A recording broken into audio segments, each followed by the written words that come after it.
My mother has dementia and keeps saying her kids aren't really her kids. I think she's the only one who can still tell. The diagnosis came in the spring. Early onset, the neurologist said, which is a polite way of saying it shouldn't be happening yet and they don't know why it is. My mother is 61. She still does the crossword in pen. She still remembers the words to songs from before I was born, every verse, while forgetting that she's already asked me 4 times whether I locked the car. So when she started in about my brother, we filed it under the disease. It started small. Danny came over for Sunday dinner the way he has every week for as long as I can remember, and Mom got quiet at the table. Wouldn't eat. Kept watching him cut his food. After he left, she grabbed my arm in the kitchen, hard enough to leave marks, and she said, "That's not Danny." I told her of course it was. She'd known him for 34 years. She made a sound I'd never heard her make before, and then she said it again, slower, like I was the one who was sick. "That is not my son." The neurologist had a word for it, capgras. He said it almost cheerfully, the way doctors do when they get to name a thing. "It's a delusion," he explained, where the patient becomes convinced that someone close to them has been swapped for an identical imposter. The face is recognized. The feeling of familiarity is not. The wiring that says this is someone I love gets cut, and the brain, hating a gap, fills it with the only explanation that fits. Stranger, copy, imposter.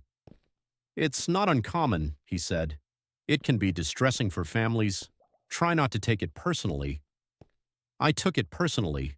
Here's the thing I didn't tell him. I didn't take it personally because she was rejecting Danny. I took it personally because of who she wasn't rejecting. She never said it about me. Through all of and it got bad. It got so bad. And she clung to me. When the home health aide came, Mom screamed that the woman was wearing somebody else's face. When my aunt visited, Mom wouldn't be in the same room. When Danny brought his kids, my mother, who used to keep a drawer of Werther's just for those grandbabies, looked at them like livestock and asked me quietly where the real ones were kept. But me, she knew. Me, she pulled close. Me, she whispered too. I let myself feel good about that. You want to know the ugly truth, that's it. My mother was drowning and grabbing at strangers, and I felt chosen because the one face her broken brain still trusted was mine. I told myself it meant our bond was the deepest. I told myself love like ours was load-bearing, was the last wall standing. I want that on the record before I tell you the rest. I want you to know I was glad. The aides started quitting, 3 and 2 months. The agency stopped sending them. The last one, an older woman who'd done this for 20 years and didn't scare easy, pulled me aside on her way out and said she'd worked plenty of dementia cases and this wasn't that. She wouldn't say what it was. She just said, "She's not confused about everybody. You watch who she's confused about, there's a pattern in it." And she got in her car. I didn't watch, not then. I was tired in the way that doesn't have a bottom to it, the kind where you forget if you've eaten, where days lose their edges. I was sleeping at her place most nights, in my old room, under a ceiling I'd stared at as a kid. Danny took some shifts. My aunt took some. We had a calendar on the fridge with all our names on it in different colors, like a kindergarten. It was the calendar that did it, actually. That's so stupid. After everything, it was the calendar. I was standing at the fridge at maybe 4 in the morning, drinking milk out of the carton because nobody was watching.